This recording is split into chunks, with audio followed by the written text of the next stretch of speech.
வணக்கம் நேயர்களே, காலை நேரத்திற்கான ஐரோப்பிய செய்திகளின் சுருக்கம். பொதுமக்களை குறிவைத்தால் இஸ்ரேலின் புதிய பகுதிகளை ஹிஸ்புல்லா தாக்கும், நஸ்ரல்லா எச்சரிக்கை. லெபனானில் உள்ள பொதுமக்களை இஸ்ரேல் தொடர்ந்து குறிவைத்தால் இஸ்ரேலிய இலக்குகளை ஹிஸ்புல்லா தாக்கும் என்று குழுவின் தலைவர் சையத் ஹசன் நஸ்ரல்லா எச்சரித்துள்ளார்.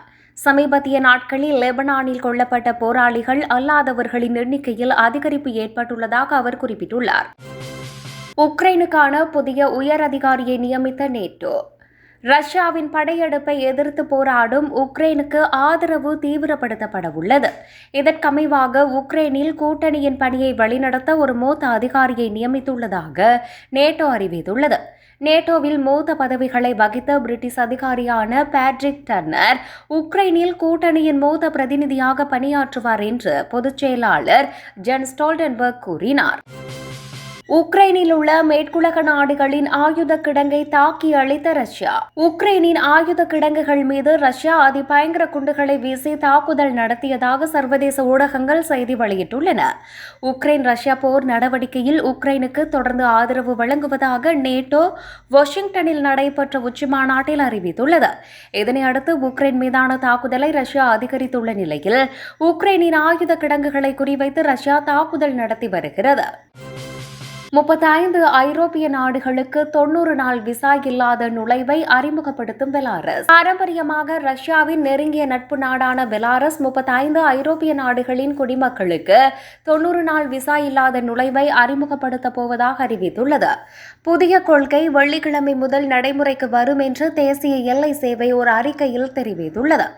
அதன்படி ஜெர்மனி, பிரிட்டன் மற்றும் பிரான்ஸ் உள்ளிட்ட 35 பட்டியலிடப்பட்ட நாடுகளின் குடிமக்கள் விசா இல்லாத பெலாரஸுக்குள் நுழைந்து ஆண்டுக்கு 90 நாட்கள் வரை தங்க முடியும். உக்ரைனில் சுட்டு வீழ்த்தப்பட்ட MH17 விமானம் 10வது ஆண்டு நிறைவை கூர்ந்த நெதர்லாந்து. 10 ஆண்டுகளுக்கு முன்பு உக்ரைனில் சுட்டு வீழ்த்தப்பட்ட MH17 விமானத்தில் உயிரிழந்த 298 பேரை நெதர்லாந்து நினைவு கூர்ந்தது. ஜூலை 17, 2014 அன்று ஆம்ஸ்டர்டாமில் இருந்து கோலாலம்பூருக்கு சென்ற மலேசியன் ஏர்லைன்ஸ் விமானம் MH17 கிழக்கு உக்ரைனில் சுட்டு வீழ்த்தப்பட்டது.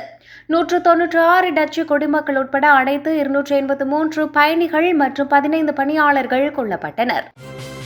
பாரிஸ் ஒலிம்பிக் தாக்குதல் சதித்திட்டம், ஒருவர் கைது. பாரிஸ் ஒலிம்பிக்கின் போது தாக்குதல் நடத்த திட்டமிட்டதாக சந்தேகத்தின் பேரில் கிழக்கு பிரான்சில் ஒருவரை பிரெஞ்சு பாதுகாப்பு சேவைகள் கைது செய்ததாக உள்துறை அமைச்சர் ஜெரால்ட் டார்மனின் தெரிவித்துள்ளார். பிரான்ஸ் மக்களின் பாதுகாப்பிற்காக நாங்கள் தொடர்ந்து போராடுவோம் என அவர் எக்ஸில் பதிவிட்டுள்ளார். ஊடகங்கள் மீதான விதிகளை கடுமையாக்கும் ஸ்பெயின். ஸ்பெயினின் போலி செய்திகள் பரவுவதை தடுக்க வடிவமைக்கப்பட்ட நடவடிக்கைகளை அறிவித்தது. இது நாட்டின் பழமைவாத எதிர்ப்பால் விமர்சன ஊடகத்தை தணிக்கை செய்யும் முயற்சியாக வெடித்தது.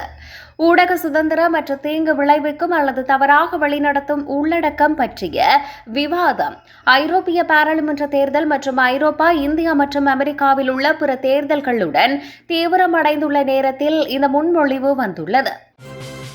செயற்கை நுண்ணறிவு தொடர்பில் பிரிட்டனின் புதிய அரசாங்கம் வெளியிட்ட அறிவிப்பு. தொழிற்கட்சி அரசாங்கம் செயற்கை நுண்ணறிவு மாதிரிகளை எவ்வாறு திறம்பட ஒழுங்குபடுத்துவது என்பதை ஆராய்வதாக தெரிவித்துள்ளது. மிகவும் சக்தி வாய்ந்த செயற்கை நுண்ணறிவு மாதிரிகளை உருவாக்க வேலை செய்பவர்கள் மீது தேவைகளை வைப்பதற்கு பொருத்தமான சட்டத்தை நிறுவ முற்படுவதாக அரசாங்கம் தெரிவித்துள்ளது. ஜெர்மனியில் அமுலுக்கு வரும் புதிய சட்டம், மீறினால் அபராதம். ஜெர்மனியில் நீண்ட காலமாக திட்டமிட்டு வந்த வீட்டு கழிவுகளை அகற்றுவது தொடர்பாக புதிய சட்டம் நடைமுறைப்படுத்தப்பட்டுள்ளது. அதன்படி உயிரியல் கழிவுகளை அகற்றும் பொழுது அதற்காக ஒதுக்கப்பட்ட கொள்கலன்களில் போட வேண்டும். குறித்த சட்டத்தை மீறுகின்றவர்கள் 2500 யூரோ வரை அபராதம் செலுத்த வேண்டும் என அறிவிக்கப்பட்டுள்ளது. புதிய சட்டம் அடுத்த வருடம் 5ஆம் மாதம் 1ஆம் திகதியில் இருந்து நடைமுறைக்கு வருகின்றது.